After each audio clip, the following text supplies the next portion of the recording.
le génocide débute au Rwanda, seule la France, parmi les grandes puissances de ce monde, demande que la solidarité du monde entier se manifeste pour aller arrêter la tragédie.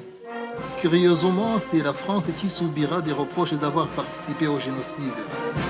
Face aux critiques et aux accusations mensongères portées par le gouvernement rwandais actuel et son réseau associatif en France, les témoins directs et les rescapés rwandais présents dans la zone humanitaire sûre ont décidé de prendre les affaires en main pour rétablir la vérité historique et le bilan humanitaire de cette opération telle qu'ils l'ont vécue pendant 2 mois au cours desquels ils sont passés de la mort à la vie grâce au courage de ces hommes venus de loin.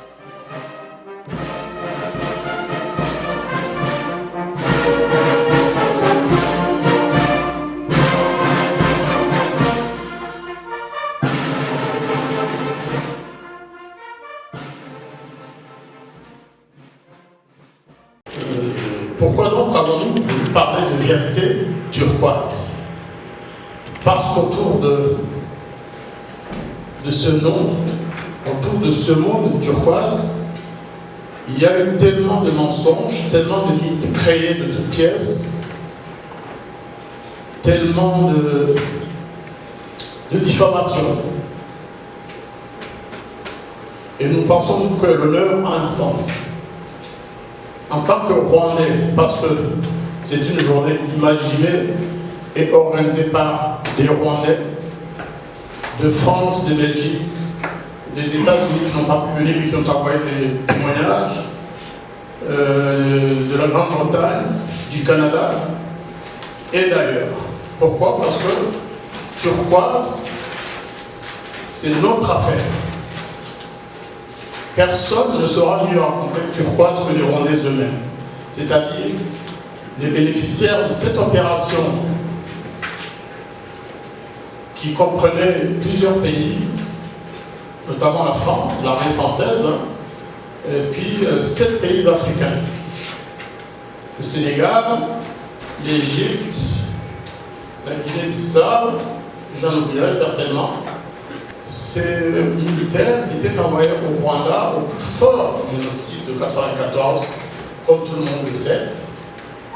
Malheureusement, un peu tard, pas trop tard, parce qu'il y a eu des gens sauvés par ces courageux soldats. Cette mission était basée dans le sud-ouest et dans le nord-ouest. En fait, toute la côte ouest, plus la préfecture de Gikongoro, qui est plus à l'est, mais au sud aussi. Et elle était décidée par la résolution 929 du Conseil de sécurité des Nations Unies,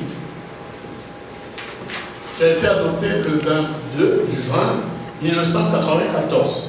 Pour les jeunes qui n'étaient pas encore nés, c'est une date à retenir parce que beaucoup de vos parents ont été sauvés grâce à cette résolution qui a été par ailleurs combattue. Combattu par des puissances qui ne voulaient pas que des pays volontaires comme la France, comme le Sénégal, comme l'Égypte, comme la Guinée-Bissau, comme la Centrafrique et d'autres viennent sauver ou tentent de sauver des Rwandais, tentent d'arrêter les massacres à leur encontre. Certains diront que le génocide était déjà tranquille. Non, il était bien sûr en cours, mais il restait encore des vies humaines. Même si cette opération n'avait sauvé que 5 Rwandais, j'aurais applaudi personnellement. Donc les grands mensonges qui entourent cette opération, qui disent notamment que la France voulait à travers cette opération aider le gouvernement alors en faillite, et une armée en débandade, ce n'est pas vrai. Sinon pourquoi la France ne l'aurait-elle pas fait? Est-ce par manque de moyens? Il y avait après tout 2500 militaires français de la Légion étrangère et autres. Ces 2500, s'ils avaient voulu arrêter le FPR, croyez-moi, ça aurait pu se faire. Mais ce n'était pas dans leur intention. Moi qui vous parle, j'ai rencontré les responsables au plus haut niveau de la France, avant l'opération turquoise. J'ai rencontré plusieurs ministres de la République d'alors, Vous vous rappelez que le gouvernement, c'était à l'époque de la cohabitation, Balladur. J'ai rencontré plusieurs de ces ministres. Et je n'y allais pas seul. J'y allais avec celui qui sera, un mois plus tard, le premier ministre du Rwanda, Faustin Twagiramungu, qui était réfugié en Europe à l'époque. Nous, au départ, on demandait effectivement, non pas que le FPR soit arrêté, non, mais on demandait que la France nous aide à arrêter les combats. Arrêter les combats, ça veut dire s'interposer en tant que France. Mais le gouvernement français nous a répondu que cela était impossible, que la France s'était retirée définitivement du Rwanda en décembre 1993 et qu'il n'était plus question qu'elle aille encore se mêler de l'affaire rwandaise. Ça, on l'a fait depuis que le Premier ministre Faustin Twagiramungu est arrivé en Europe, c'est-à-dire fin avril. Le problème, c'est que chaque fois qu'on essayait de convaincre la France, ou d'autres pays, puisque nous sommes allés même aux États-Unis, au Congrès américain, au Canada, on a été aux Nations Unies, où le secrétaire général, alors, Boutros Ghali, avec son secrétaire général adjoint, Kofi Annan, nous ont reçus. Et eux nous ont dit le désarroi qui était le leur. Ils nous ont dit qu'ils étaient effectivement désireux d'aider les Rwandais, d'envoyer des troupes étrangères, mais que des pays, en citant nommément les États-Unis, ne voulaient pas de cette opération. Parce que pour eux, il n'y avait pas de génocide. Lorsqu'on a rencontré Boutros Ghali, c'était quelques jours avant l'adoption de la résolution 929. Donc ce n'est pas une histoire que j'invente, c'est de l'histoire avec grand H. Il y a même des vidéos où on voit Boutros Ghali raconter presque en pleurant, en disant que les États-Unis lui avaient intimé l'ordre de ne plus prononcer le mot génocide, s'agissant du Rwanda, pour ne pas les obliger à appuyer une résolution allant dans le sens d'une assistance militaire, comme vous comprenez. Et parmi ceux qui bloquaient nos initiatives, et les initiatives françaises et d'autres pays, pour déclencher une opération, il y avait des Rwandais du FPR. Nous, on a constaté à Washington, lorsqu'on est allé au secrétariat d'État, lorsqu'on a été au Conseil de la sécurité des États-Unis ou au Congrès, il y avait une délégation du FPR aussi, conduite par, à l'époque, Muligande, qui deviendra plus tard le ministre des Affaires étrangères du FPR. Il y avait aussi M. Gaïma, qui était le procureur quelques années plus tard, et de Saïdi. Ces trois-là, ils nous marchaient pratiquement dans le dos, chaque fois pour dire non, non, non, on n'acceptait pas la proposition de ces gens-là. C'est pas la vraie opposition, la vraie opposition, c'est nous, le FPR. Et donc ça a retardé vraiment la décision de l'intervention au Rwanda.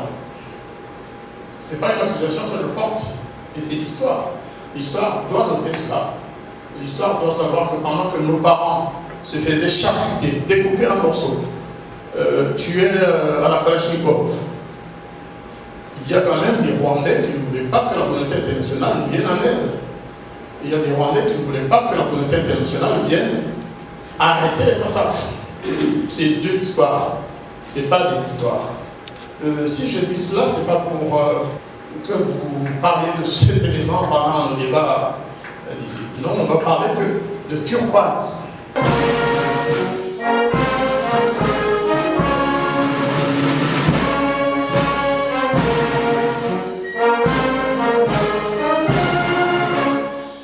Mesdames et messieurs, permettez-moi tout d'abord de vous présenter mes salutations cordiales et fraternelles.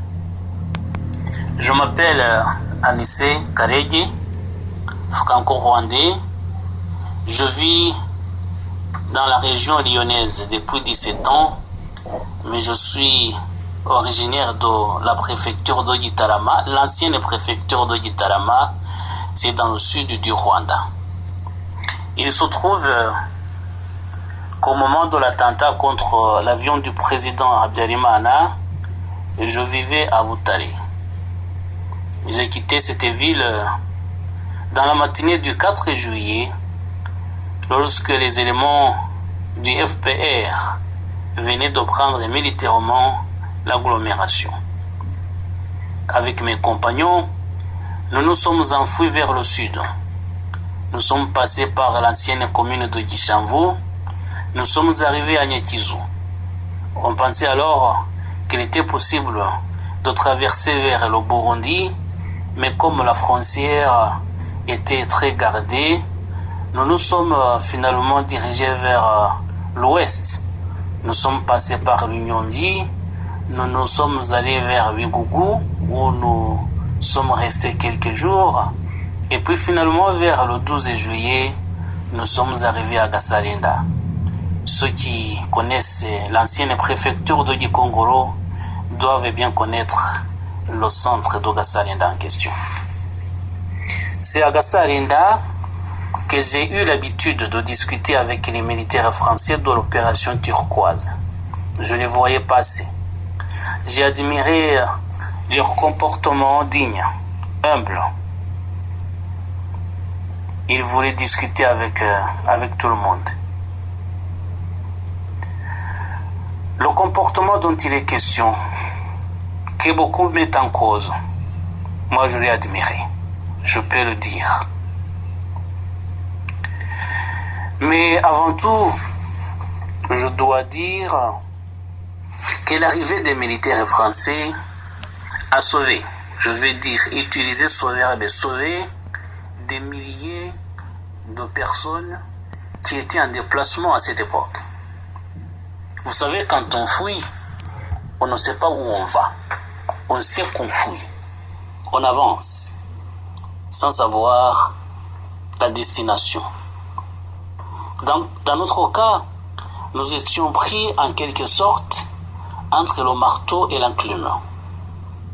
Il se disait beaucoup de choses sur le FPR, que les militaires commettaient beaucoup de massacres. Il n'était donc pas question de retourner en arrière.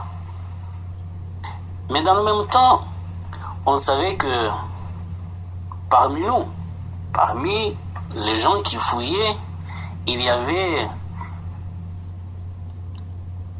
nos compatriotes, certains de nos compatriotes qui étaient responsables, qui portaient une lourde de responsabilité dans la tragédie que nous étions en train de vivre, notamment dans le génocide contre les Tutsis. Il était donc difficile de cheminer avec ces gens-là, surtout qu'on ne savait pas s'ils ne pouvaient pas non plus s'en prendre à nous. Voilà.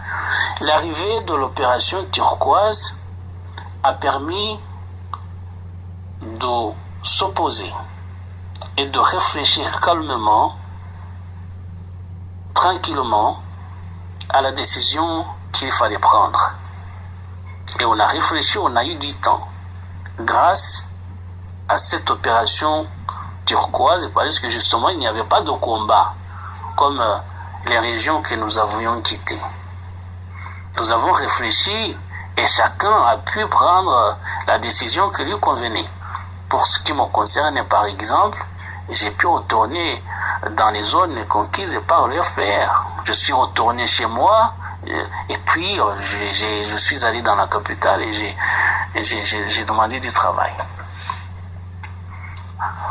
Mais il y en a d'autres qui ont préféré continuer vers le Zaïre. Voilà.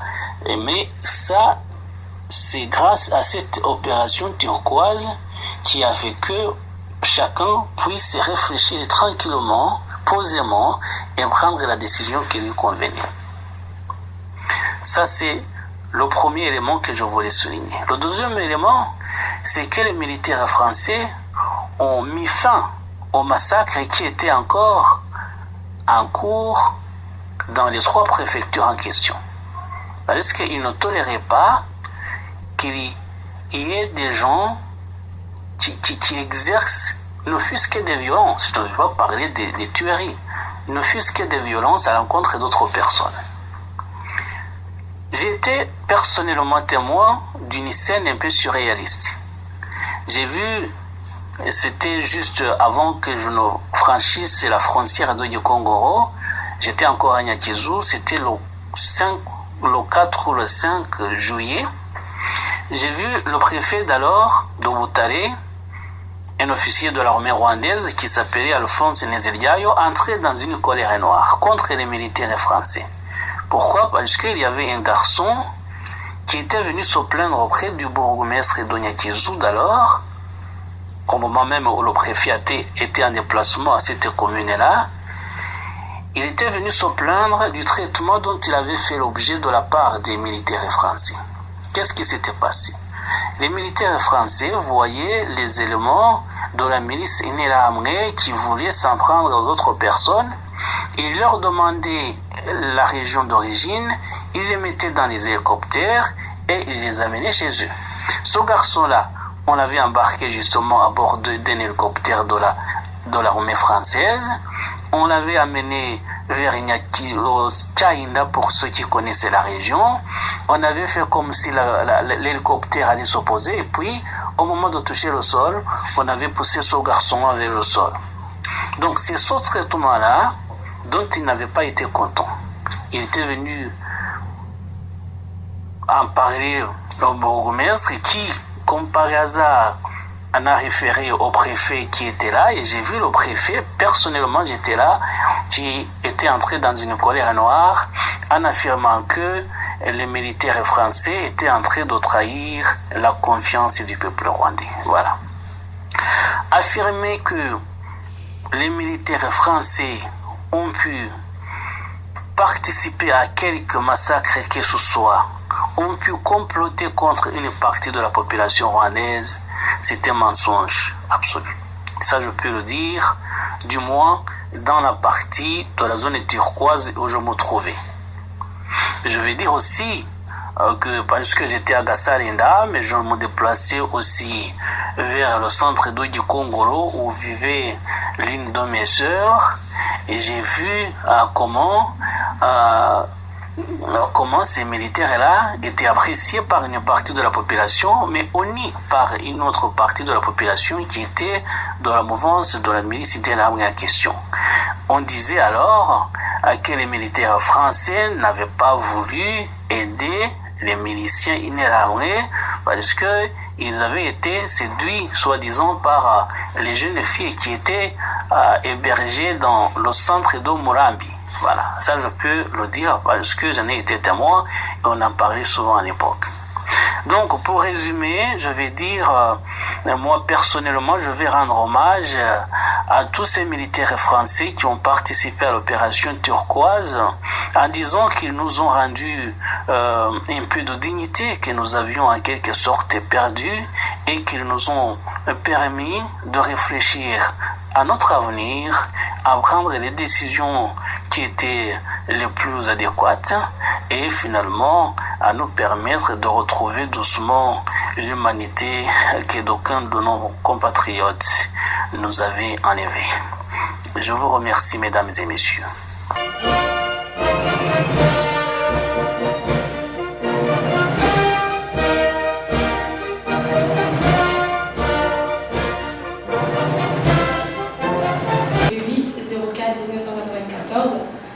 Les Interahamwe brûlèrent notre maison à Nyakabanda, Kigali.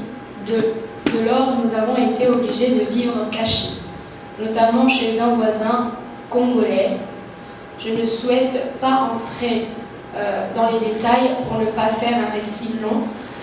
Tous les jours, les Interahamwe venaient nous compter et faire un compte à rebours sur le moment où ils allaient nous tuer. Un oncle et un ami de la famille organisèrent notre départ de Kigali pour nous mettre en sécurité à Gitarama. Une fois à Gitarama, il y a eu quelques moments de répit, mais de temps en autre, les Interahamwe avaient encore des massacres à Gitarama. Interahamwe débarquaient avec des armes. À savoir que vers le mi-mai et juin, il y avait encore des massacres à Gitarama. Mes parents décidèrent d'aller vers Nyangé, où on avait entendu à la radio que les militaires de la zone turquoise étaient sur place. Durant notre déplacement de Kigali-Gitarama à Kibuye, chaque passage de barrière était un supplice. Quand nous sommes arrivés à Nyangé, un grand soulagement, plus aucun des l'armée ne pouvait nous menacer. Je me souviens que quand on avait on lui disait que l'on allait appeler les Français et il déguerpissait. L'aide humanitaire. La deuxième aide fut humanitaire. Nous avons fini par quitter Kibuye pour Kiangougou, car l'ami qui hébergeait la famille partait. Une fois à Kiangougou, nous n'avons pas voulu suivre cet ami à Bukavu pour rester dans la zone turquoise. Nous nous sentions plus qu'en sécurité avec les militaires français. Durant notre fuite, ma petite sœur avait une plaie sur sa jambe et par manque de soins, sa plaie était aggravée. Une fois à Kiangougou, tous les jours, je l'emmenais au petit dispensaire qui était tenu par les militaires de l'opération turquoise.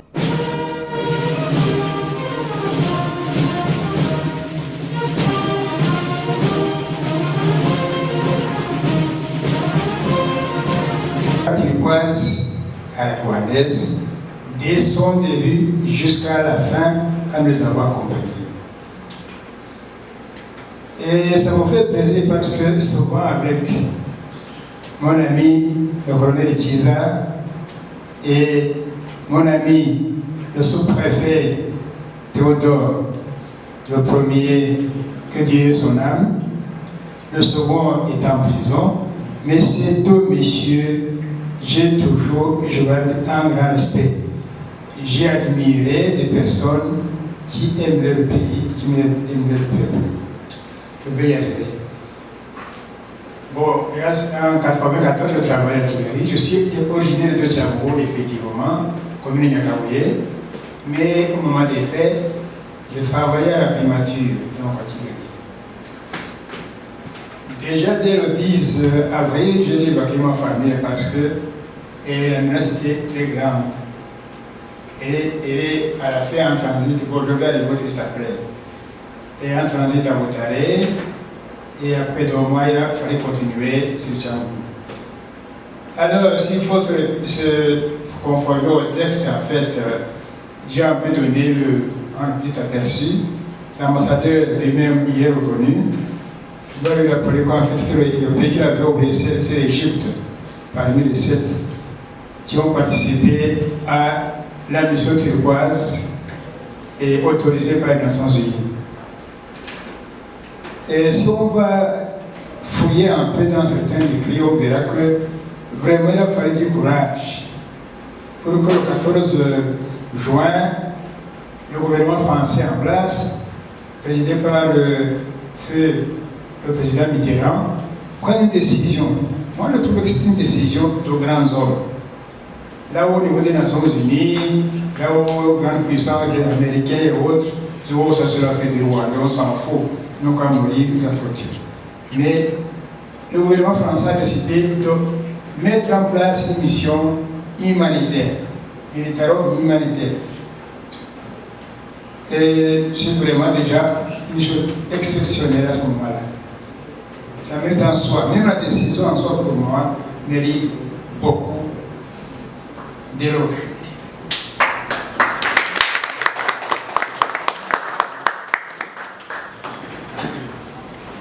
Et l'État nous a donné pour je vais toujours y revenir. Moi, j'avais quitté Kigali aussi au mois de mai. Et sur les menaces, il ne faut pas évoluer, ce n'est pas nécessaire. J'avais déjà vu la marée humaine depuis Kigali, Botaré, Gitarama, Botaré, Kikongo, jusqu'à Tchambougou. En fait, imaginez une marée humaine, ceux qui n'ont pas vécu, ce n'est pas Tchambougou, de Kigali homme sur homme, femme à côté, enfant, chien, natte, à pied, de Kigali à Tchad. C'est vraiment, il faut, quand je le vois, ça fait peur. Et c'est pourquoi justement il faut dire grand merci à la Télécoise. Alors, moi, pour gagner Tchangou, il a fallu faire des tours parce que déjà la route de Kigali-Boutare était coupée. Le FPR déjà occupé la zone de Mayaga et la route était coupée. Alors que le gouvernement était à Itapama. Il a fallu passer par Buhanda et longer là dans la brousse là, et puis arriver jusqu'à Ibongoro. Et là, on rejoignait notre marée humaine. Nous, on avait heureusement un camion, où on avait mis des cordes partout pour que tout le monde puisse s'occuper de l'enfant. On a continué ce qui s'est en et là, c'était barrière après barrière, malgré que ces gens étaient comme vraiment une véritable marée humaine. Fait comme si vous vouliez faire écouler de l'eau, des fuites d'eau, et qui descendent ici comme ça en bas. C'était ça, effectivement, je l'avais vu. Arrivé à Tchakougou, bon, là, le chemin, ça, c'était dur, mais c'est pas un problème. J'ai fait une semaine, et déjà, les informations passaient mal. Même si au niveau des Nations Unies, au niveau des gouvernements, il y a des discussions, au niveau des populations, de nous tous, on a vu des radios, il y avait Télém, il y avait Mohabura, la radio nationale était aussi en perturbation, puisqu'il devait pouvoir bouger avec le gouvernement, et ces programmes, c'était... Voilà. Donc on vivait comme ça. Donc l'opération turquoise, en fait, elle est arrivée, nous n'étions pas tout à fait informés. Parce que si vous allez à Bukavu, au convoi, il y a deux ponts. Il y a le 6-1 et plus bas, le 6-2. Donc, les militaires français ont traversé par le 6-1. Bon, je me rappelle pas, je vais mentionner dans mon texte. S'il y a un accueil officiel, puisque nous connaissons les militaires, puis l'autorité civile et militaire, je ne me rappelle plus, mais moi j'étais sur la route, où les gens les applaudissaient pour une raison, d'autres pour une autre. Les uns croyaient que c'était les militaires venaient assister les femmes pour récupérer la puissance, d'autres ont des autorités qui viennent nous aider, nous sauver. Bon, chacun applaudissait à sa manière. Je les ai vus passer. Mais on s'est dit, mais comment il continue? Non, c'est pas une mission. C'est après le soir qu'on nous a dit, non, en fait, ils sont partis direct sur Nyaruchichi. Et en passant, je vais dire pourquoi. Nyaruchichi, en fait, c'était un centre qui accueille les réfugiés burundais. C'est dans ma commune. Nous, dans sa commune, pas l'école municipale de Samé, il y a des politiques de Nakaria aussi. Et il y avait des réfugiés burundais. Alors, les premiers escapés qu'on a pu regrouper, on les a amenés à Nyaruchichi. En second lieu, il y avait aussi le stade de Tchangou, qui avait aussi accueilli certaines personnes escapées, que les prêtres et tout ce qui pouvait, les gendarmes, mettaient au stade. Mais malheureusement, les Interahamwe venaient exfiltrer des personnes pour les tuer. Après, on a décidé non, il fallait regrouper à Nyaruchichi.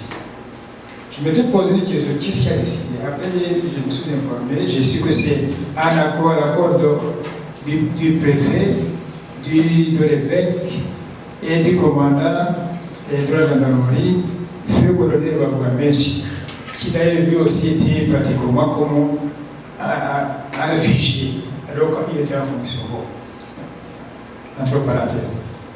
Alors on avait décidé qu'il fallait ramener ces gens à Nyaruchichi parce que c'était sous contrôle et responsabilité du CCIR et du HCR et qu'il avait venu encore deux gendarmes qui jusque-là veillaient sur eux. Et ce fait qu'en ces jours-là, la semaine où nous sommes arrivés, et le colonel Ogana et ses hommes, les escadrons de la Côte, je dirais, les Interahamwe de la région, parce qu'on connaissait, ils étaient identifiés, avaient juré de les éliminer la semaine même.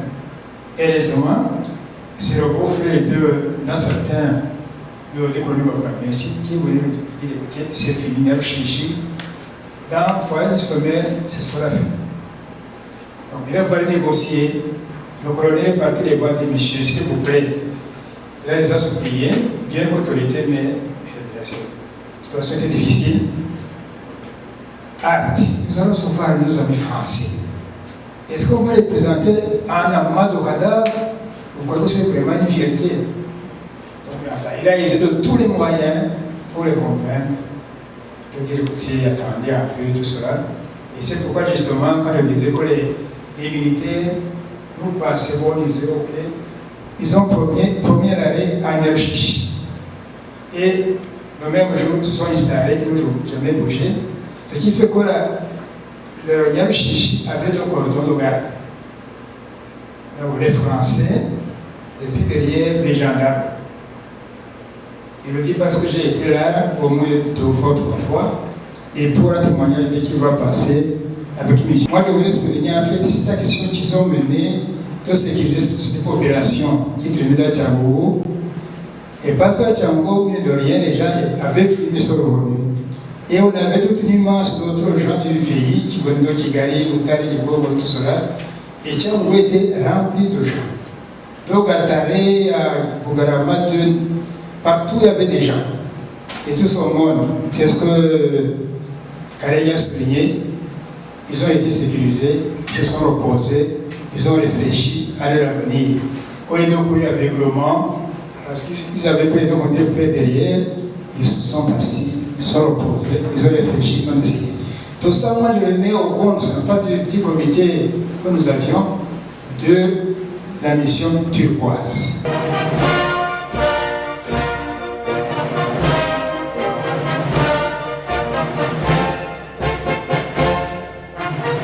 Je m'appelle Aloïse Simpunga.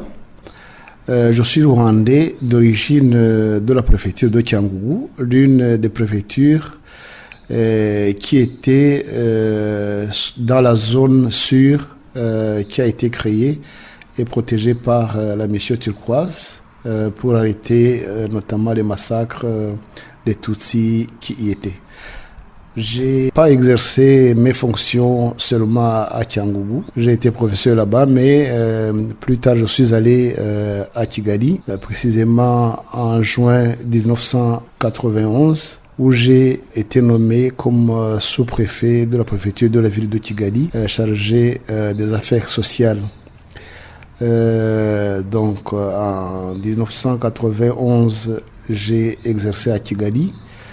Dans un moment où la guerre sévissait au nord du pays et malheureusement lorsqu'on a abattu la région du président Habyarimana en 1994, j'étais toujours en fonction à Kigali et j'ai dû gérer les problèmes de génocide qui sévissaient comme partout ailleurs dans la ville de Kigali, partout aussi au Rwanda. À partir d'avril 1994 jusqu'à d'ailleurs à la prise de la ville de Kigali, je suis resté en fonction, mais j'ai fait 2 déplacements vers ma préfecture d'origine pour des raisons différentes. Le premier déplacement, c'était fin avril 1994, où je me rendais dans ma préfecture d'origine. J'y apportais mon fils et une partie de la population de Kigali qui était dans mon véhicule parce que j'avais un pick-up. Je les ai mis dedans. Ils étaient originaires de Cyangugu qui voulaient aussi regagner chez eux parce qu'ils n'étaient pas en sécurité dans la ville de Kigali. Début mai, je suis retourné à Kigali où j'ai continué mes fonctions. Et je suis retourné à Cyangugu début juin, où d'ailleurs j'ai assisté personnellement à la frontière du Congo, ex-Zaïre et du Rwanda, à la traversée de la mission turquoise. J'étais sous-préfet chargé des affaires sociales et culturelles. J'étais donc l'adjoint du préfet. Et lorsque l'avion du président a été abattu, le pays était sans gouvernant, si je peux dire, parce qu'à la préfecture, il n'y avait que le préfet et moi pour gérer toute cette crise qui a commencé. Donc le génocide a éclaté depuis qu'on a abattu l'avion. Et nous étions pratiquement à deux à gérer toute cette crise, et sans moyens et sans ressources, notamment humaines. J'ai exercé donc mes fonctions comme quelqu'un qui était chargé des problèmes de la population. C'est comme ça que j'ai contribué à créer des centres pour les réfugiés Tutsis, les gens qui étaient pourchassés, qui étaient menacés. J'ai créé des camps, non seulement des adultes, mais aussi j'ai protégé et créé les camps des orphelins. C'est comme cela que j'ai créé le camp avec l'aide de l'abbé Wenceslas de camp de Sainte-Famille. C'est comme cela que j'ai aidé Paul Rusesabagina à l'hôtel d'Émile Collines, notamment en faisant contact avec la Minoire et la gendarmerie pour qu'il protège Paul Rusesabagina et les gens qui s'étaient réfugiés chez lui. C'est comme cela que j'ai protégé les gens qui s'étaient réfugiés à la paroisse Saint-Charles de Rwanga, d'ailleurs l'endroit où on m'a tiré dessus. Les Interahamwe m'ont tiré dessus parce que selon eux, je voulais prendre ces Tutsis et pour les amener dans le camp du FPR, et donc j'étais l'homme à abattre. Alors ils m'ont tiré dessus et un journaliste français a eu une balle dans la hanche qui m'accompagnait. Donc je crois que le monde entier a eu vent de ça. Donc sous cette menace, j'ai essayé de protéger avec le peu de moyens que j'avais les populations Tutsis de la capitale de la ville de Kigali. Une fois à Kigali au mois de mai, j'ai exercé mes fonctions, mais j'ai dû retourner à Cyangugu aussi pour voir la situation là-bas et surtout voir les membres de ma famille qui avaient été rescapés parce que ma famille avait été aussi décimée pendant qu'on tuait les Tutsis. C'est une longue histoire parce que ma famille a une histoire comme étant une famille qui a des principes qui refuse que les gens soient donc qui respectent la vie humaine, contre les gens qui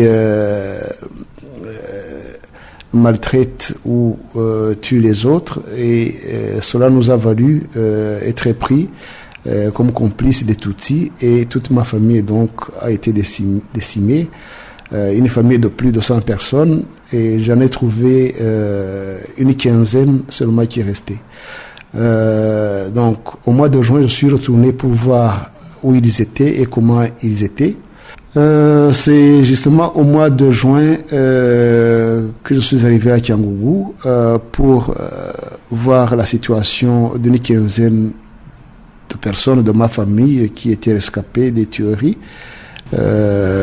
parmi les Tutsis. Et c'est là où j'ai assisté à l'arrivée, à la traversée de la mission turquoise le 23 juin qui traversait, et j'ai assisté à leur déploiement à Cyangugu et partout où ils devaient se rendre. Après, je suis retourné à Kigali, où dans 2 petites semaines, j'ai essayé aussi de continuer à protéger les populations que j'avais regroupées à Kigali. Et après, lorsque le FPR a pris la capitale, je suis toujours parti avec la population vers Ruhengeri, Gisenyi, pour essayer de les encadrer et de les protéger. De Gisenyi, j'ai rejoint Cyangugu parce que pour moi c'était le seul endroit où je devais me rendre, parce que j'avais assisté à la sécurisation de la zone turquoise.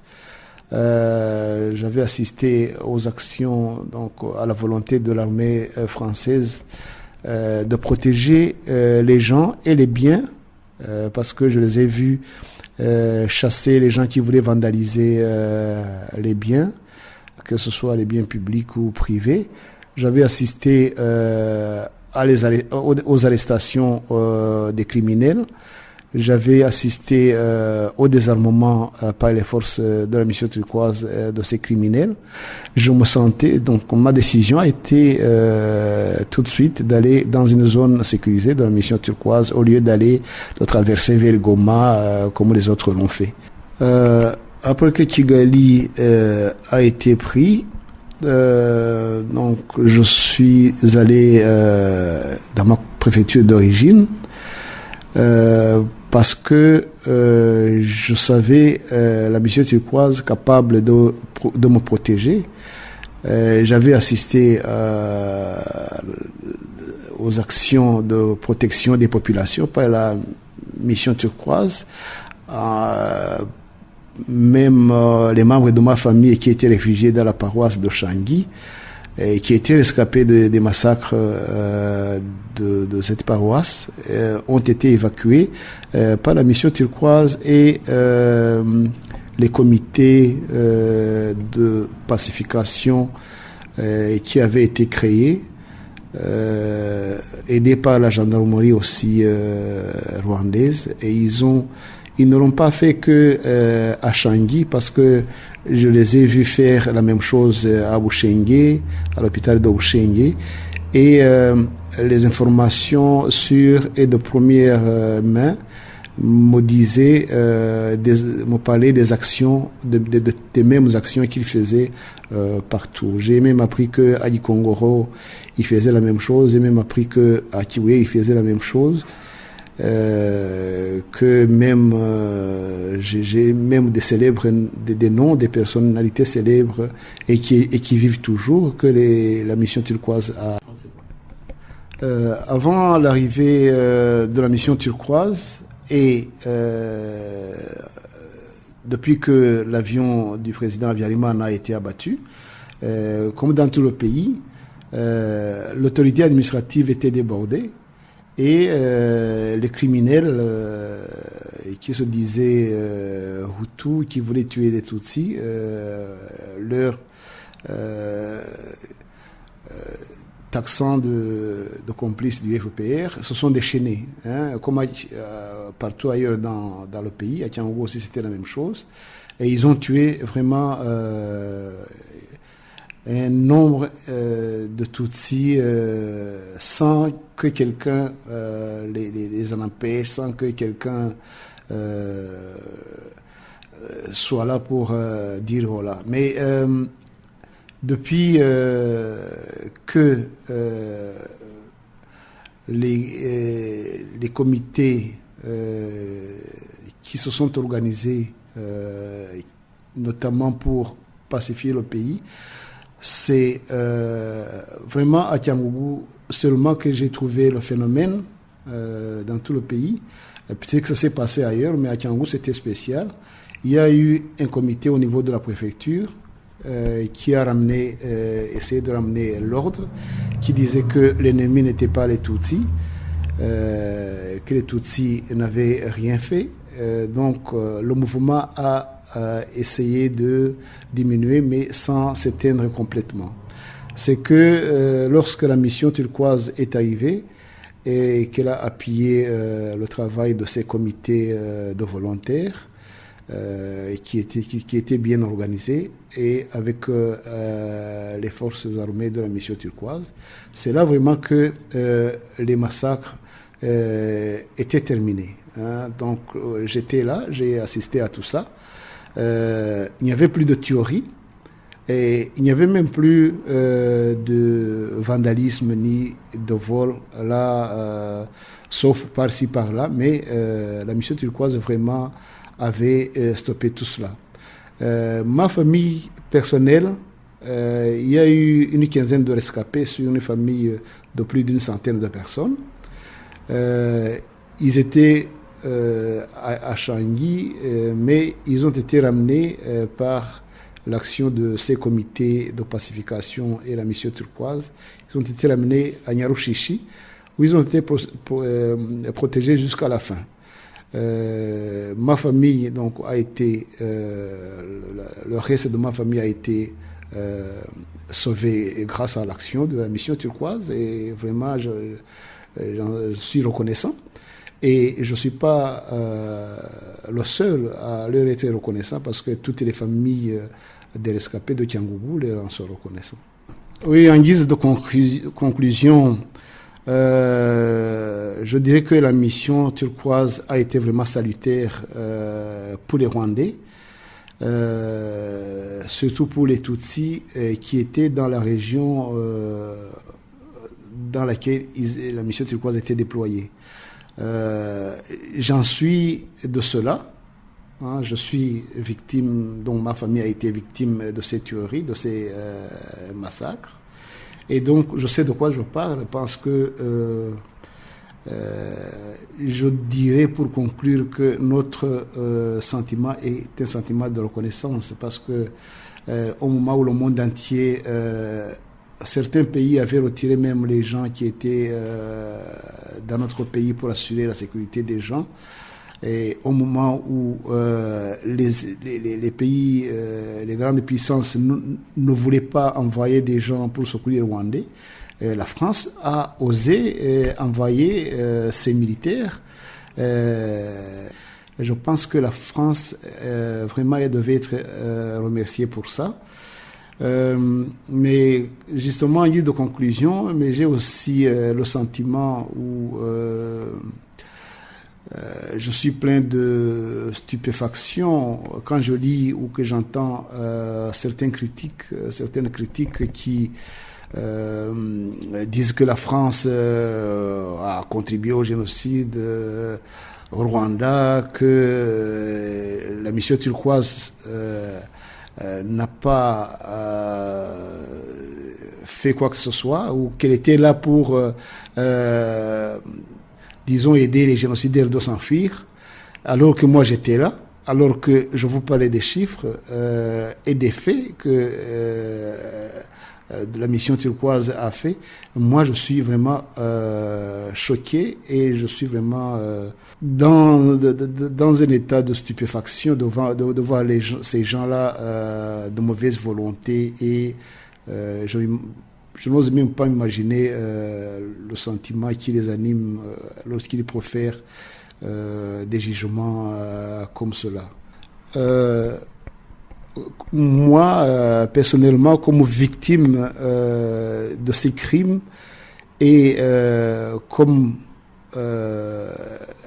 appartenant à une famille qui a été aidée et sauvée par la mission turquoise, et rwandais en plus, je dis que nous, les Rwandais, on devait être reconnaissants, non seulement envers les militaires qui ont été là-bas, je les voyais sous le soleil et vraiment sous la fatigue, je m'imaginais que certains ne dormaient pas. Donc nous leur devons toute notre reconnaissance et chaque Rwandais, qu'il soit du FPR ou pas du FPR, devait leur reconnaître cette audace et cette bonne œuvre qu'ils ont fait en faveur des Rwandais. La France devrait être fière de ces militaires vraiment qui... l'Afrique aussi, parce qu'il y avait aussi des militaires africains qui se sont joints, très peu bien sûr, mais qui se sont joints à l'armée française. Et donc, la France et les pays qui ont envoyé les militaires dans la mission turquoise devraient être aussi reconnaissants envers les militaires qui étaient dans le contingent parce que c'était dans des conditions difficiles. Je ne sais pas des conditions plus difficiles que celles dans lesquelles cette mission a travaillé. Mais cette reconnaissance devait non seulement venir de la France, mais aussi du monde entier.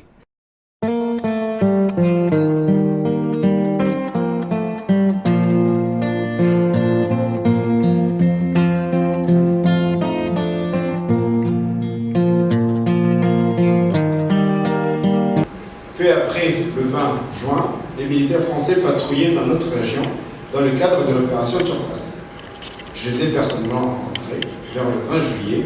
Ils demandaient des renseignements sur les enfants rescapés qui se cachaient dans la région dans le but de les transférer à la zone occupée par le FPR. Le FPR était à environ seulement 5 km de chez nous, de l'autre côté de la rivière Mouakou. Des enfants ont ainsi été convoyés vers la zone du FPR. D'autre part, les militaires français réquisitionnaient systématiquement toutes les armes légales ou illégales qu'ils trouvaient liées à leur système de renseignement. Ils disaient qu'ils avaient pour mandat de sécuriser la zone. Je n'ai pas pu savoir, après 25 ans après, ce qu'il est advenu des armes individuelles légalement détenues et qui ont été amassées lors de cette opération. J'ai quitté le pays depuis 12 ans, mais je sais qu'il y a sur place encore des personnes qui peuvent confirmer ce témoignage sur la sécurisation des enfants rescapés et sur la réquisition des armes. Nyangezi Masao.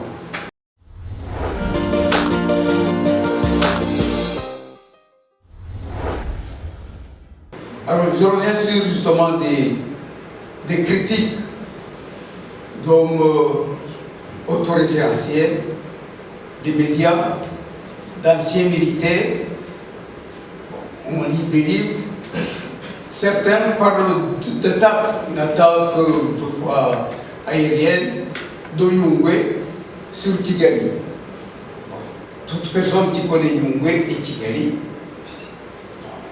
sans être un militaire, serait qu'on ne peut organiser une attaque de Nyungwe sur Kigali. C'est pas militaire, mais je vois la configuration, je vois la carte, je vois Nyungwe Kigali. Une attaque de Nyungwe que vous organisez sur Kigali, ça ne colle sur rien. Donc c'était pour illustrer le mensonge que les gens ont vécu, peut-être pour gagner un peu de pognon qu'on retire du Zaïre, mais pour moi c'est scandaleux qu'un militaire français qui ait participé à la noble mission de la Turquoise écrive des choses de ce genre. Moi je me permets de le dénoncer tout haut et j'ai très honte de lui. Malheureusement, son pays ne fait rien pour le ramener à ce que c'est. Il y a des... On peut... Je me demande que les militaires, les anciens militaires ne sont pas des hauts-la-loi.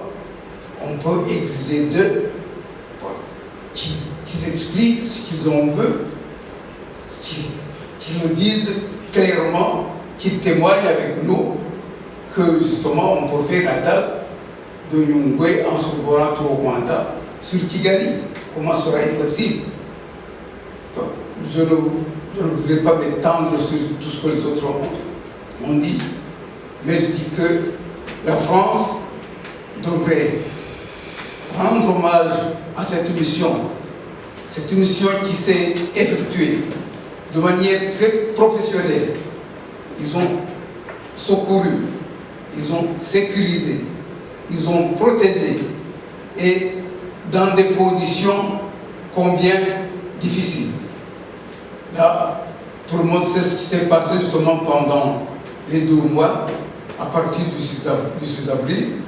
Il y avait un chaos inimaginable.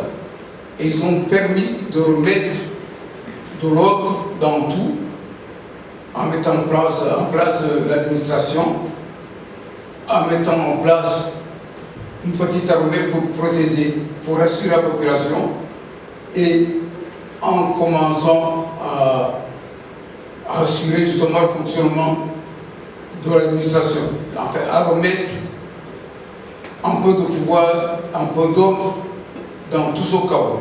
Ça fait 25 ans, on se pose toujours tant de questions. Pourquoi la France ne communique pas sur cette opération? Quel a été le bilan? Combien de personnes ont été sauvées? Et je pense que la France était très bien renseignée, était dans la zone. Pourquoi ne communiquait pas et qu'on soit ici à se poser autant de questions? Voilà. Le nombre, je ne pense pas, même le colonel Oga ne peut pas donner un chiffre.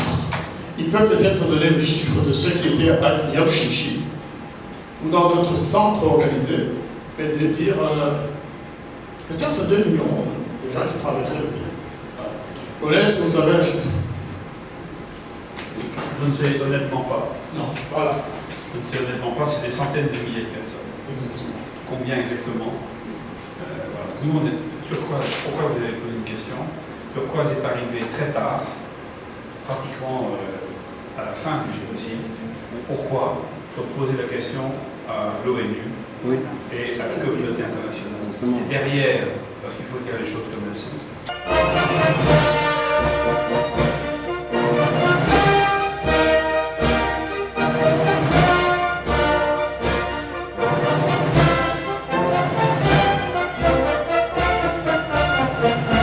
Les soldats français ont assuré la sécurité et ainsi permis aux blessés du génocide et d'autres blessés de se faire soigner au camp Tchangougou.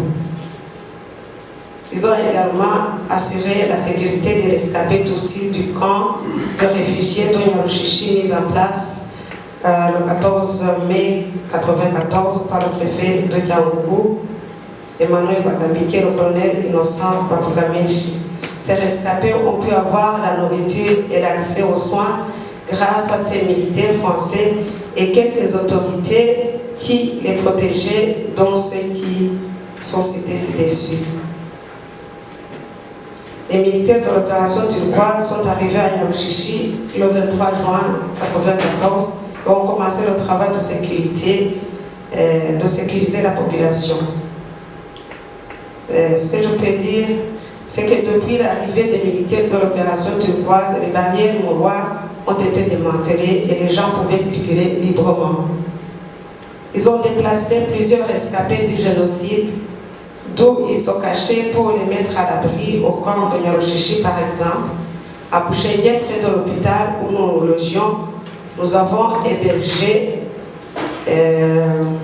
Alois Ngunga, qui était sous-préfet. Vous avez écouté son message, son témoignage.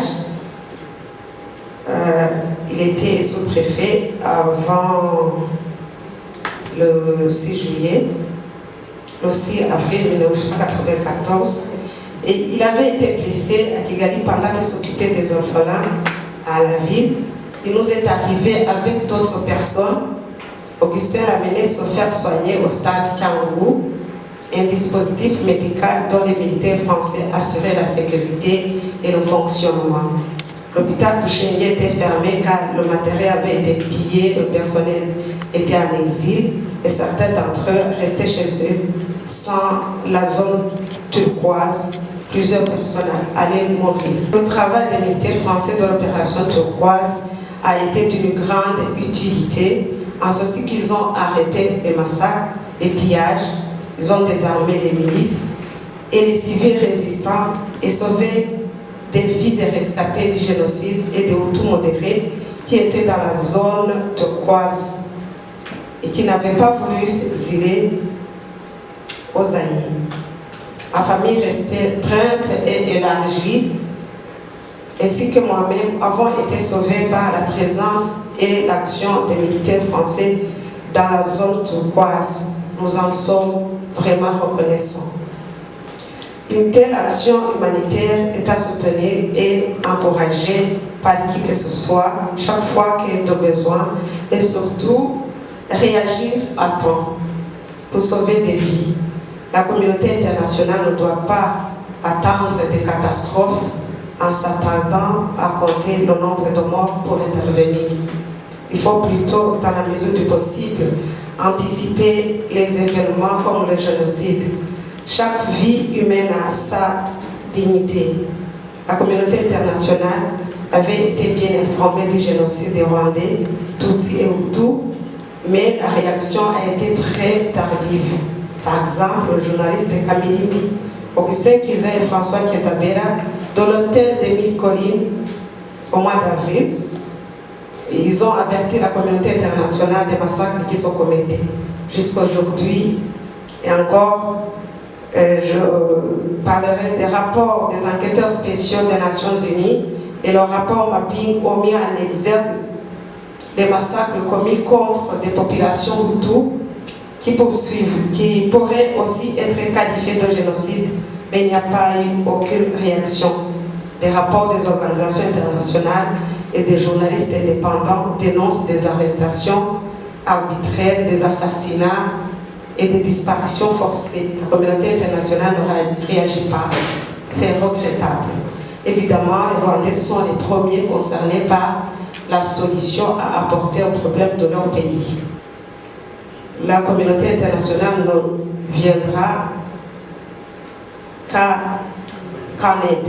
Dans tout ce qu'on fait, il faut réfléchir sur les conséquences de ces actes, parce que tôt ou tard, on devra y répondre.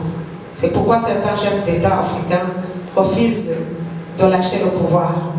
La prudence et le respect des droits de l'homme sont nécessaires pour la gestion des choses du pays. Si je vous parle aussi en tant que vice-présidente de l'association Kiza qui a été créée après son enlèvement et son assassinat. L'association Kiza estime que pour garantir l'égalité, la paix et la justice entre les personnes, l'indépendance de la magistrature est un principe fondamental, protégé par les instruments internationaux, notamment le pacte international relatif aux droits civils et politiques, en son article 14, doit être respecté par des institutions gouvernementales ou autres. La justice française est indépendante, la justice rwandaise doit l'être également. Nous attendons des magistrats français ainsi que ceux des autres pays qui règlent impartialement les affaires dont ils ont été saisis d'après les faits et conformément à la loi en vigueur, sans restriction et sans être l'objet d'influence. Dans tous les procès, les associations doivent user de leurs droits conformément à la loi. Les chercheurs exercent librement leur travail et selon la méthodologie de chacun. De même que pour le ministère public, on contribue tous à la jouissance du droit au procès équitable par le justiciable et à la manifestation de la vérité. Aucun intérêt ne devrait primer sur le principe fondamental de l'indépendance de la magistrature. Je vous remercie. Je m'appelle Innocent Biruka, j'étais chef du personnel à l'Union des banques d'intérêt du Rwanda et pendant les événements, on m'a changé de service, j'étais coordinateur des banques Butare du Congo et Bazaya du Congo. Et mon travail consistait à aller dans les communes pour chercher nos petites banques, pour voir si le gérant existe toujours, pour évacuer sur du Congo avec les documents de gestion, etc. Donc à un certain moment, moi j'ai été muté là le 25 mai, mais je vous dis, vers la mi-juin, fin juin, en tout cas à peu près une semaine après l'arrivée de la mission turquoise, tout du Congo était plein, toutes les familles étaient montées chez moi, moi-même, c'est à dans l'ancienne commune de Tongoma, tout le monde était monté, et ma famille était là, mes frères étaient là, tout le monde était là, et on a pu rester là en sécurité jusqu'à notre départ vers la frontière du Congo, le 17 juillet, pour traverser le 18 juillet. Et alors j'ai vu beaucoup de scènes où le passage d'un cortège de turquoise permettait, par exemple, des Iteramouais qui avaient appréhendé beaucoup de personnes de les relâcher et de les guérir. Il y a eu plusieurs cas comme ça, et on était en sécurité. Moi je dis que si je vis toujours, c'est grâce à la mission turquoise. Dans les thèmes républicains, on a parlé de l'occurrence de la ténacité du ministre Alain Juppé devant le Conseil de sécurité de l'ONU. C'est lui qui défendait ce dossier. La France était dans un contexte de cohabitation, on l'a dit, mais c'était un dossier sur lequel la gauche, la droite, l'extrême gauche, l'extrême droite se sont mis d'accord. Ils étaient tous fermes dans le projet d'aller au Rwanda pour sauver ce qui pouvait être sauvé. Et la France devrait plutôt mettre à jour cette fierté et ne pas avoir honte de son histoire. Et je suis scandalisé de voir certains visiteurs passer sous silence cet aspect alors que ça montre l'humanité de la France. C'est une des pages glorieuses de l'histoire de la France. Je vous remercie. Moi, j'étais magistrat et membre du Conseil supérieur de la magistrature au Rwanda au moment des faits. Donc, à Kiambougou, j'étais magistrat du tribunal de première instance et puis président du tribunal de canton. Et puis, donc, les faits se sont passés, j'étais en place, je n'étais pas à Kigali. J'ai vraiment vécu tout ce qui s'est passé. La mission turquoise est arrivée. Je remercie le colonel parce que je me souviens de lui pour avoir exercé moi les fonctions d'animateur. On disait des bourgmestres, mais moi j'étais en charge de la commune d'Okarengera, qui est une commune très importante, entre ici, quand les gens sortent de la forêt de Noué. Donc on a eu à accueillir toutes les populations qui venaient de la forêt, Boutaré, du Congo, etc. Voilà. Et donc, je ne vais pas raconter tous les faits. Ce qui s'est passé, c'est qu'il y avait un vide institutionnel, il y avait au cas où Denise l'a dit. Et j'ai participé à la conception. Comme moi, j'étais assigné aussi à la résidence, à la forêt de Yongwe avec Iwaka et Outi Oumza. On était assigné à la résidence. Premier témoignage par rapport à ce qui se lit dans ce que les écrivains qui sont dans les bureaux à Paris, qui écrivent des fois des choses où les faits ne sont pas assez vérifiés, fouillés. Ce qu'on est en train de raconter, c'est des faits réels. Donc les militaires sont venus, il y a eu le comité de résistance, le comité de résistance, avec tous les risques que ça comportait. Parce qu'on ne savait pas ce que va nous réserver au FPR, on ne savait pas non plus, on était de l'autre côté, étiquetés comme les Egyptiens par le gouvernement de Kambanda. C'était un risque qu'on a pris et on a assumé. Voilà, et le résultat, c'est qu'il y a eu la stabilisation de la population, il y a eu les infrastructures protégées. Moi, dans la commune d'Okarengera où j'étais, qui est une grande commune, on a restauré les usines AT de Gisakora qui sont dans la commune d'Okarengera, les usines AT, le ciment, etc. Donc les activités ont repris grâce à la mission turquoise. Et ensuite, l'administration, comme l'a dit Denise, a encore fonctionné. Et il y avait des infrastructures de santé, il y avait les centres de santé. Surtout, il faut le souligner, en matière de santé, toutes les populations détresse, le centre d'Obsisi qui était géré par la mission turquoise, c'est une preuve de solidarité, c'est quelque fait réel. Et au niveau de la sécurité, moi, ils m'ont aidé à désarmer. J'ai travaillé avec le contingent qui était en TDC, dans les on a désarmé les milices, les armes pour les armées à la commune, et on avait une police. On a gardé les frontières. Après, il y avait quoi comme transition, la mission du point de vue, c'était d'apaiser les gens, de leur dire, si vous voulez aller au Congo, voilà, vous pouvez y aller, c'est libre. Si vous voulez rester, c'est le choix. C'était ça vraiment la mission. Donc ça permettait aux gens de décider de partir ou de rester. Voilà, concrètement, on a stabilisé la population, la sécurité a été restaurée, jusqu'à ce qu'on ait des régiments et Moubito et Ozagara viennent à Kiambougou. On était là avec les valides, et c'est d'Achonga. Donc j'ai tous les courriers, si vous voulez, on a toutes les bibliothèques, si vous voulez, si la turquoise, venez nous voir, plutôt que d'aller voir Sylvie et les autres qui la comptent, n'importe quoi. Nous sommes encore des rescapés parce que toute l'équipe, on était une dizaine de maires, tous sont en prison. Nous sommes des rescapés ici. Les autres sont Kiza et disparus, on est en train de faire des poursuites. Donc nous sommes parmi les rescapés de cette émission. Les autres sont morts, les autres sont emprisonnés.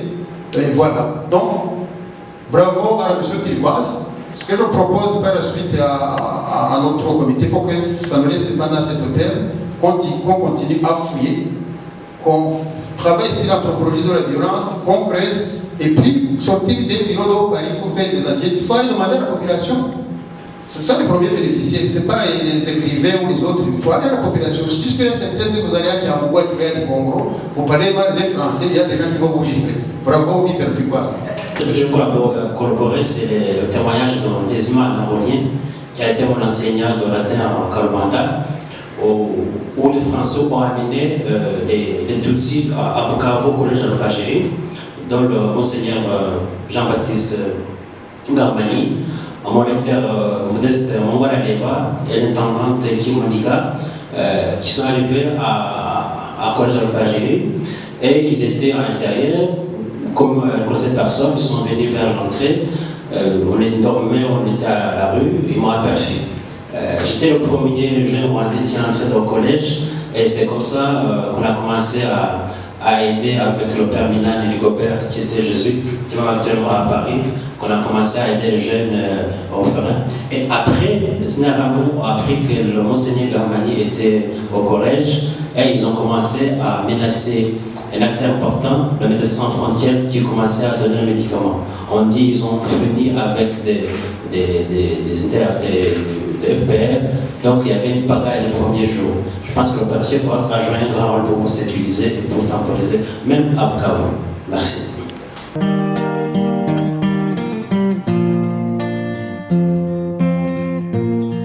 Tout ce qui s'est dit là, c'est énormément de témoignages qui relèvent des faits, et donc c'est l'histoire. Aujourd'hui, nous avons ouvert une nouvelle page et nous y avons mis dessus certaines vérités. Et donc moi j'aimerais bien en fait que ce genre d'événements puisse se reproduire souvent pour que nous nous apprenions la vérité. Parce que évidemment lorsque nous sommes à la recherche de la vérité, nous pouvons lire des livres comme ceux de Pierre Péan, qui est aujourd'hui combattu par les associations qu'on ne sait pas réellement leur réel rôle, parce que j'ai pas l'impression que ces associations-là travaillent pour l'union de tous les Rwandais. Nous n'avons pas non plus l'impression que ces associations-là cherchent une justice et une paix. J'ai plutôt l'impression qu'elles sont divisionnistes.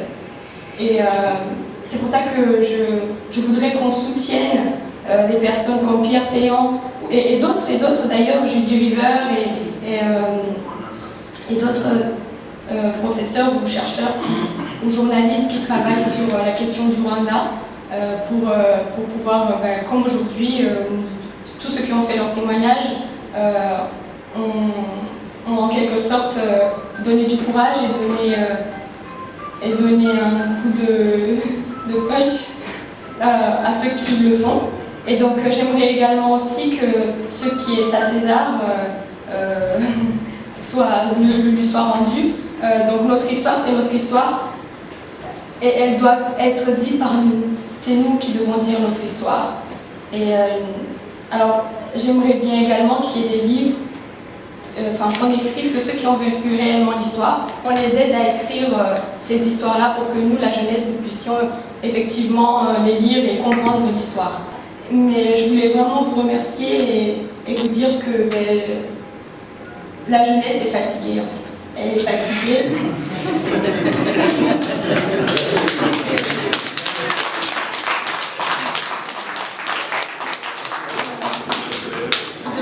Voilà, la jeunesse est fatiguée et elle voudrait que vous nous souteniez afin de comprendre, vous suivre, pour que vous nous teniez la main et qu'on puisse nous aussi comprendre la vérité. Et c'est pour ça qu'aujourd'hui je suis très honorée. Et donc je remercie également l'opération Turquoise et tous ceux qui ont participé à essayer de faire changer quelque chose pendant cette époque-là. Bien, je ne l'ai pas vécu, mais je remercie quand même. Je suis... voilà. Merci beaucoup. Donc, franchement, s'il n'y avait pas eu l'opération Turquoise, tous ces milliers de civils auraient été massacrés. Une chose dont je me rappelle, puisque l'opération Turquoise, c'était 2 mois seulement, les gens attendaient, ils pensaient que ça allait être prolongé. Et quand ils ont dit qu'il n'y aura plus d'opération Turquoise, il y a des gens qui ont traversé à partir, nous on a traversé au Congo le 18 août 1994. Et il y avait du monde sur le pont de la Rusizi. Donc pour finir, par rapport à ce qui est dit, je fais partie des gens qui sont choqués de ce qui est dit. On a parlé de la députée Sila, qui est président du groupe France Rwanda. Et quand on voit cette personne qui dit je suis sorti de l'audience avec l'ambassadeur, il m'a dit ça, ça, ça et ça. Et quand on sait que la France n'a pas d'ambassadeur au Rwanda depuis 3 ans, tous les gens qui ont été nommés ont été refusés. Je suis vraiment choqué de voir qu'un député, des ministres, et les gens ils sont là. Et moi, c'est là où je dis, c'est à nous aussi de témoigner. Parce que il faut qu'on soit davantage, beaucoup plus audible. Parce que les soldats de Turquoise, ils ne sont pas tout seuls. On les insulte. Quand je regardais sur Twitter, comment les insulteurs reconnaissent le gars, à rigueur, vous venez, vous n'avez jamais vu ça. Vous allez penser que c'est un criminel. Oui, les insultes qui se prennent, c'est à nous aussi qui avons vécu ces situations de le dire. Et pour terminer, on ne peut pas parler de l'opération Turquoise s'il n'est pas replacé dans son contexte. Le contexte, c'est l'échec des Nations Unies, les tergiversations. Je vais être vraiment très rapide. Les Français étaient au Rwanda jusqu'en 1993. Ils ont amené la MINUSMA pour assurer la sécurité de la transition. La transition devait durer 22 mois. On a mis une mission qui était prolongée tous les 3 mois. Je me rappelle quand on était jeune, en début d'avril 1994, on ne savait pas si la MINUSMA allait être prolongée. La décision a été prise le 5 avril puisqu'il mettait la pression pour qu'il y ait le gouvernement. Le 5 avril, c'est la résolution 909, la MINUSMA est prolongée. 2 semaines après, donc l'avion est abattu, le Premier ministre est assassiné, c'est le chaos général, les massacres commencent. Le 21 avril 1994, les Nations Unies, puisqu'il y a eu 10 soldats belges qui ont été assassinés, ils décident de retirer les Nations Unies. De 2300, on passe à 270. Je passe au communiqué d'FPR du 30 avril, où ils ont décidé, où ils demandent qu'il y ait le Tutsi à sauver au Rwanda, ce qui était faux à l'époque. Et après, le 17 mai, les Nations Unies changent d'époque. Ils décident de mettre, c'était la résolution, je pense, 918, de déployer 5500 soldats. Et l'opération Turquoise est décidée parce qu'en fait, pendant 1 mois, il n'y a pas eu ces soldats, ils ne sont pas venus au Rwanda. Et c'est dans ce cadre que le 22 juin 1994, la résolution 922 du Conseil de sécurité décide de payer une opération multinationale. Si vous lisez la résolution du Conseil de sécurité, ça devait être une force multinationale qui devait se déployer pendant 2 mois pour que, le temps que les pays fournissent aux Nations Unies les 5500 soldats. Ça n'a pas été fait. C'est pour ça, en fait, Turquoise n'a pas été prolongé. Et moi, ce que je me rappelle, c'est que quand on est parti, le Turquoise a été remplacé par des soldats des Nations Unies. Du moment où Turquoise était là, je ne sais pas s'il y a eu un massacre d'ampleur. Ils ont sauvé le Tutsi, comme on l'a dit, que ce soit Tchibé ou ailleurs. Mais ce que je sais, c'est que les Nations Unies, puisqu'il y a même la population qui est restée, parce qu'il y avait les Nations Unies, ils disaient, bon, combien de soldats de l'ONU, on reste là-bas. Mais quand ils sont commencés à déployer, ils avaient des militaires d'IFP qui étaient à côté. Et le massacre qui s'est passé à Kiyo, 8 mois après, le 22 avril 1995, c'était sous la responsabilité des réfugiés qui étaient protégés par l'ONU. Et ça, les gens ne veulent pas le dire. Pourquoi ils ne veulent pas le dire? Parce que si on dit que Turquoise a réussi, il veut cacher en fait l'échec de l'ONU. Ceux qui ont refusé, ceux qui ont tergiversé, ceux qui veulent salir l'opération Turquoise. Donc c'est à nous aussi, ce n'est pas une honte de venir ici. Bien sûr que ça fait peur. On menace les gens, on fait quoi? Quand on écrit sur Twitter, les gens vous insultent. Même quand vous dites les décisions judiciaires, hier c'était Robert Chaka, vous dites ça à la rigueur, vous insultez les gens, de dire qu'il a bénéficié des noyés. C'est à nous aussi de le dire, de le marteler. Il n'y a pas de honte, ça a été décidé, on sait ce qui s'est passé, il n'y a pas besoin d'aller ouvrir des archives. De toute façon, même si on ouvre tous les archives, les gens ne veulent pas entendre la vérité. Et moi, ce qui me fait mal, c'est de voir les députés. Je sais que la majorité d'entre nous, nous sommes des citoyens français. C'est aussi à nous d'interpeller les députés de nos circonscriptions.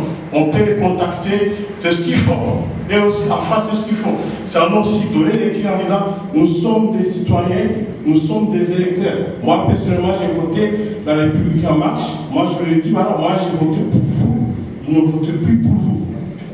Même les autres vont le faire. C'est pour si vous êtes député, Madame Silla, elle a été dans la 4e circonscription à loi, elle n'était pas connue avant, elle a été élue avec la loi de Macron.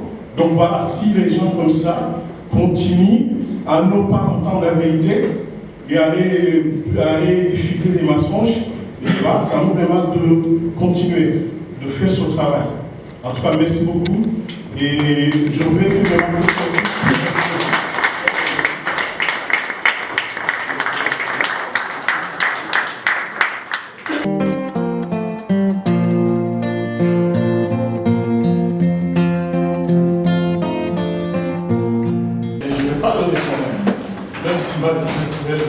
et ne pas qu'il cite des noms de membres de sa famille qui sont en France et qui, elles, par contre, ne veulent peut-être pas donner un tel témoignage. Alors il me dit à Kinyarwanda, un moniteur, parce qu'on les appelait moniteurs avant, un moniteur du nom d'Alphonse, qui habitait Mnèzi, c'est précisément en commune Calais, là je pense. C'est lui qui est venu avec 2 militaires français à Nyakabouye, là où Clarisse s'était cachée. Clarisse, c'est sa sœur du monsieur qui témoigne.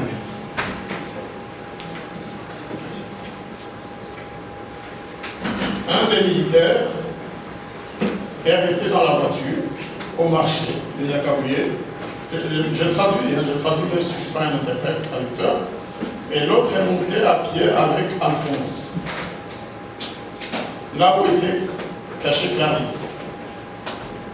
Et Clarisse avait été secourue et cachée par un commerçant qui s'appelait Philippe.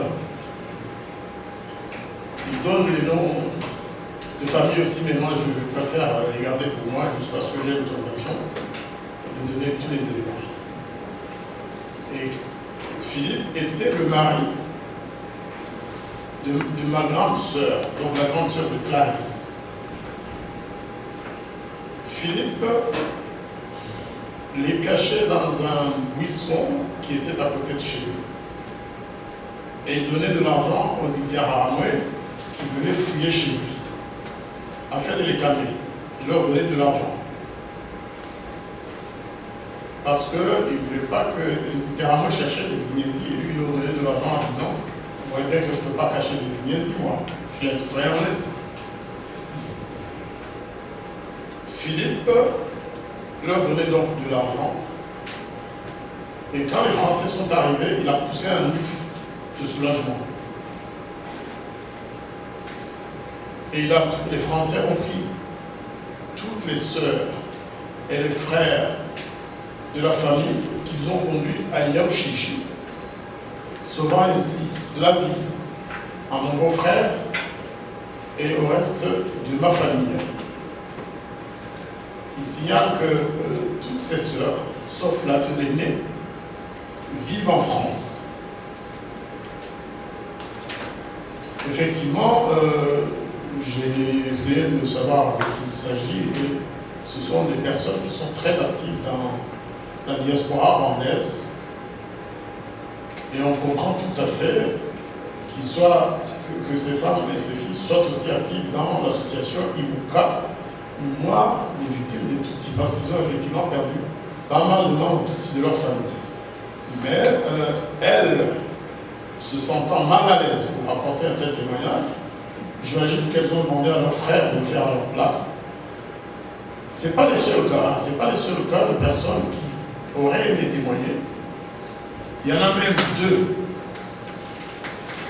Une dame qui se trouve aux États-Unis, qui avait déjà préparé son témoignage, qui me l'a communiqué, et puis à la dernière minute, elle m'a dit, écoute, je préfère que tu ne parles pas de moi, parce que mon mari n'est pas d'accord.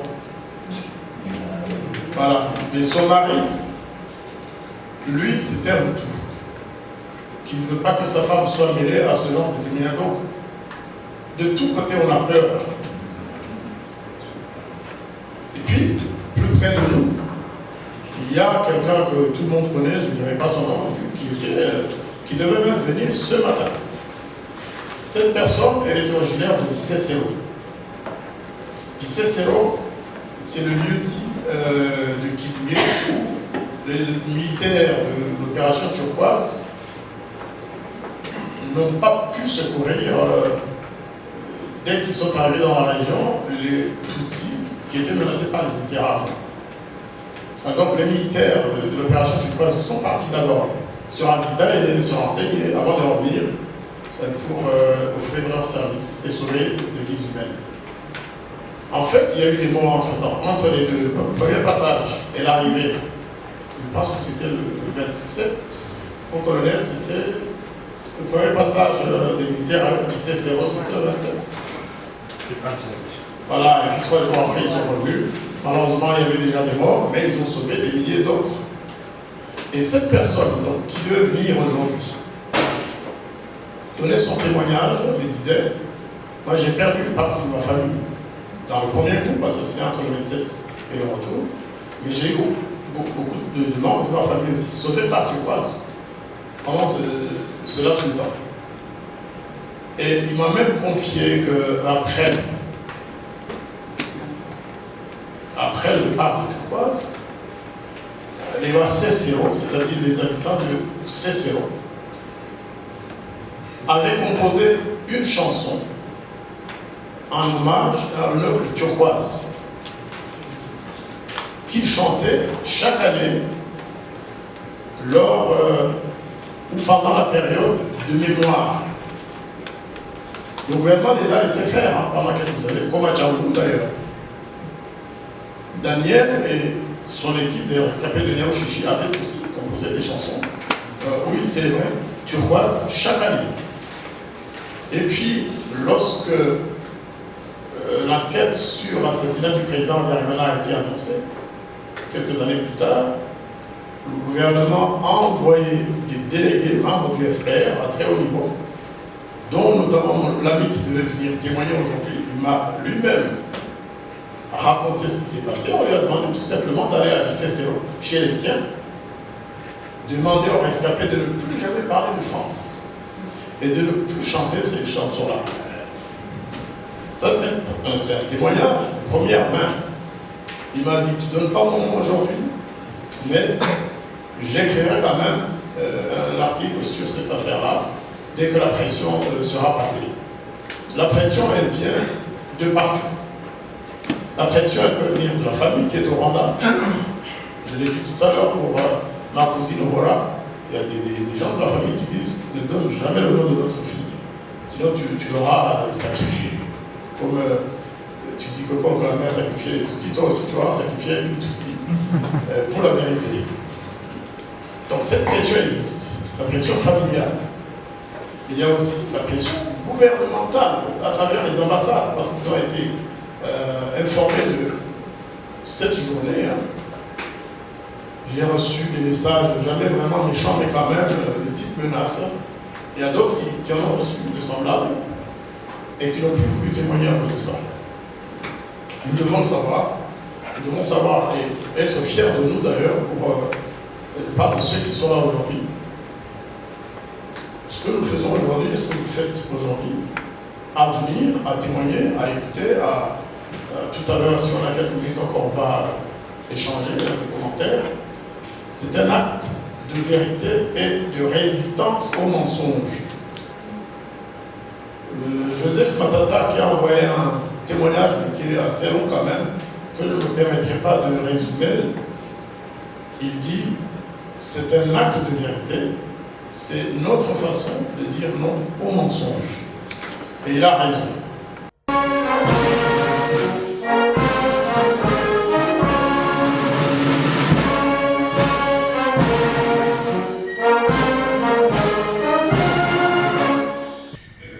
Je sais ce qu'ils ont fait pour le succès de l'opération Turquoise, bien modeste.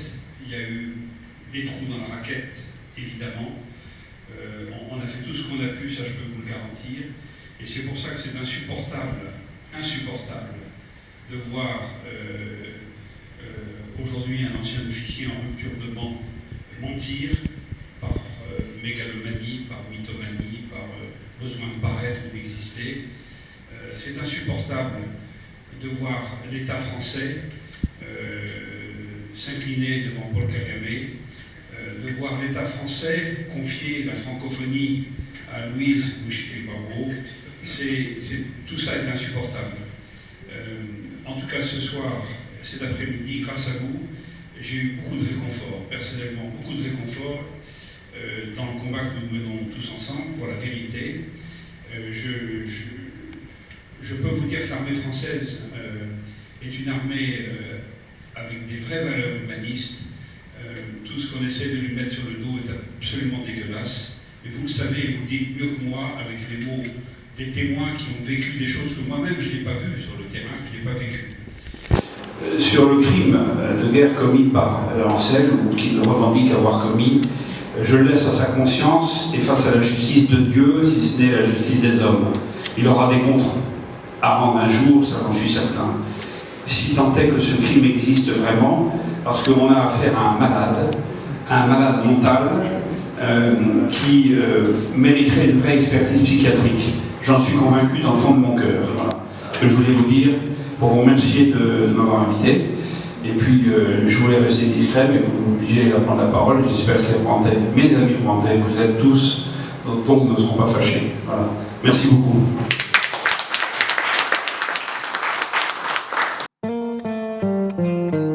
Les témoignages sur l'opération turquoise au Rwanda sont inépuisables. Il y en aura encore et encore.